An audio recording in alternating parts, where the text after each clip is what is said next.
Right, so now we're on book club number 2. Today we're going to be covering the Symposium by Plato. A symposium is essentially the Greek word for a party, and it's one of Plato's surviving works that survived the burning down of the Library of Alexandria. It's very important to the philosophy unit, and we're going to be going over most of Plato's works, but I just thought getting the Symposium out of the way first would probably be easier, as this one really is the least valuable to a political philosopher. Although it's still rather interesting, it's quite controversial in places, as you likely already know. So let's get into the Symposium. The Preface to the Symposium.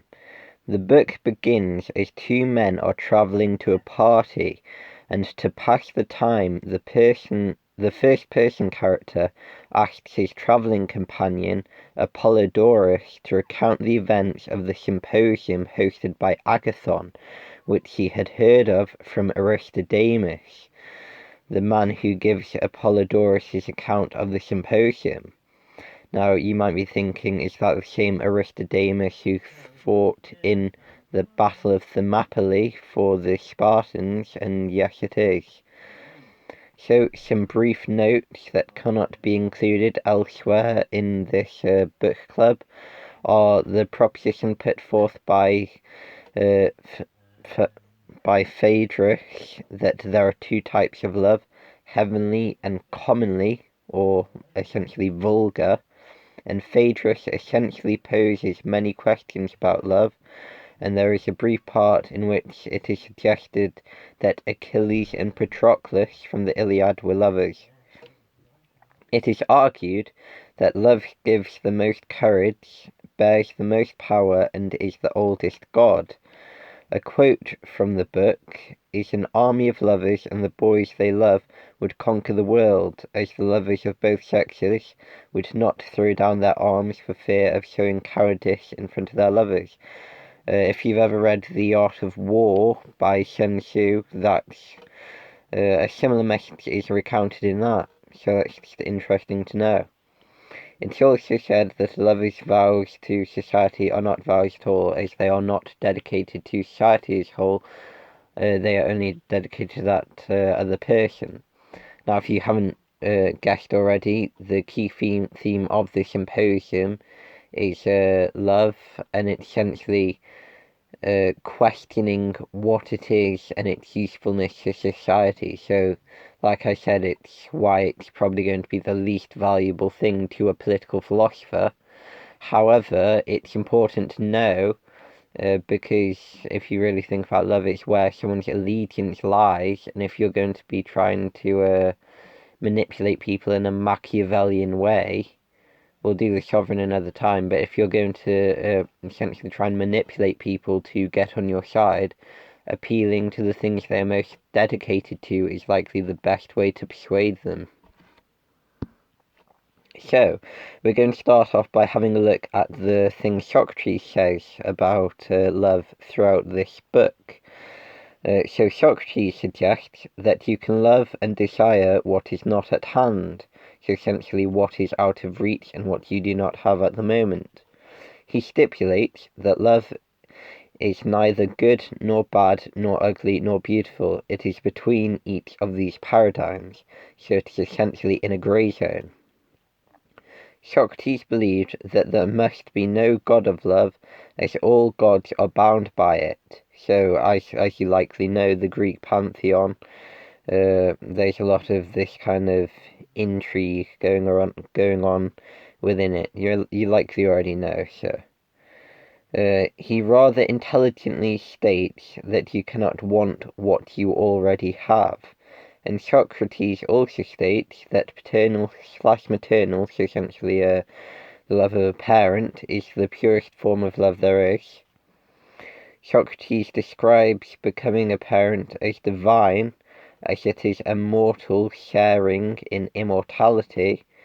So you can see similar themes going between the Greeks there and the Romans with Marcus Aurelius and his meditations on Stoicism. Socrates believed that nobody would sacrifice their lives were it not for the immortal virtue and fame that they love more than life. So essentially this referring to ambitious people and how they can be driven by a love of glory as opposed to love of an individual or a political ideology. So, ergo, love is a potent guiding force, as we recently said. So, it's important to understand it so you can try and manipulate it to your own ends, or not, depends on your opinions. So, second page on Socrates' opinions on love. Socrates also states that while some people are pregnant in body, so women, others are pregnant in mind. So essentially these are the creative people in society. He states that we fall in love for beauty, to be in love and to live with love is beauty. So this essentially means that those people in love are more able to exercise virtue, as, like you already know, aesthetics is a branch of value ethics. So it makes you more able to exercise morality, and obviously it's essentially a kind of moral anchor for an individual. Socrates says that you must be in love to know true beauty, and knowledge of this beauty is essential to achieving virtue. So that's kind of like Aristotelian Euclidean ethics there. Observing a moral exemplar and following how they act. Socrates also has a part in the Symposium where he speaks to Alcibiades and they converse about their relationship to the gathering at the party. It was usual philosophers who mentored grown men to take them as lovers, which is a very controversial part of the book. If you ever read it, you'll know that about that, but I believe it's very inappropriate. But you know, it's ancient Greece, what are you going to do? I'd do some research on that on your own time, though. I'm not going to elaborate much on it, so we're going to talk about the key themes as opposed to those kind of intricacies. And Alcibiades talks about how he has trouble acting like he does in the private sphere when he is in front of a crowd, so in the public sphere. He reverts back to his old ways in spite of what he has been taught by Socrates about acting the same in both private and public life. Now, some people in the modern day, such as Robert Heinlein, would disagree with this, as they strongly believed in a separation between the public and the private life. So that's something to keep in mind.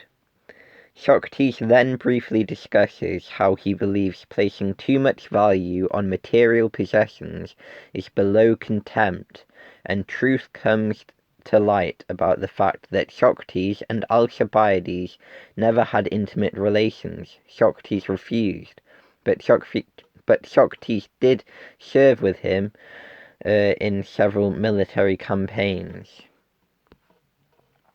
So that's it for Socrates. Now we're going to go on to a man called Erxymachus and his opinions on love posted throughout the Symposium. So, Erxymachus was a doctor and he suggests a cure for hiccups that includes holding your breath, gargling and sneezing. He suggests that plants can fall in love, and he advises that a man should maintain the proper sort of love, once again referring to the notion that there are different species of love, like we previously mentioned on Phaedrus' proposition that there are two forms, one of which is heavenly, one of which is vulgar.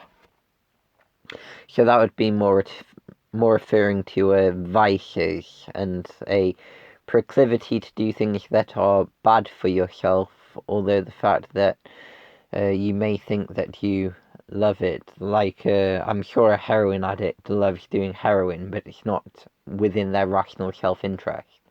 And I suppose that could be a way you define the difference between heavenly and vulgar love. So, now we're moving on to Aristophanes' views on love. By far the most interesting part of the book. You can see that picture to the bottom right there. If you don't know what it is, I envy you. So Aristophanes proclaimed that men build monuments to their greatest love, the human race. And this is very similar to a theme posited by Ayn Rand in her book The Fountainhead, where Howard Rourke, the protagonist, essentially builds skyscrapers as a testament to his love of building skyscrapers and acting within his rational self-interest.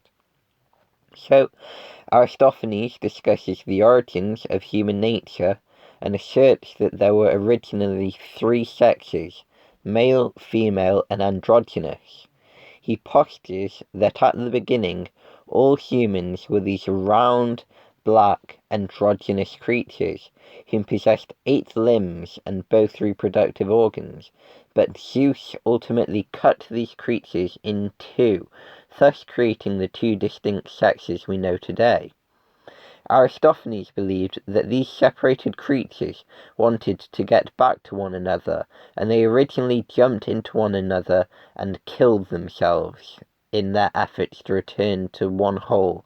So essentially as an attempt to return to the creature that you can see at the bottom right. To fix this, the gods altered their anatomy and gave the male and female reproductive organs in places that would not result in their ultimate demise. Essentially what we know today, so the sex's desire to be reunited with the other could now be fulfilled safely via intercourse, as opposed to jumping into one another and killing themselves. So this is the bulk of Aristophanes' points, but he also postures some notions about homosexuality being very manly. For context, this was ancient Greece, so yeah, take that how you want. It's just a part of the book. So that's essentially it for the symposium. There are a lot of other events. I didn't really talk much about Agathon, but I try to include the main views of the book, obviously written by Plato, and it's essentially a discussion on love. There's not really much more to it. I think I've gone over everything that you really need to know with regards to the political philosophy and the history of the book. It's very interesting nonetheless, and for those of you who do not know, during the symposium in question at Agathon's house, they had been having parties throughout the week, so they were fairly hungover for this one, so they weren't drinking much alcohol, as in the others they'd got particularly drunk, and obviously if you're too drunk you can't really have these kind of intelligent conversations. So that's why we got this interesting dialogue, due to the fact that they weren't drinking that night. And obviously Socrates performs fairly well in his argument of telling everyone to shut up. So that's it for Plato's Symposium, and that was book club number 2. Thank you.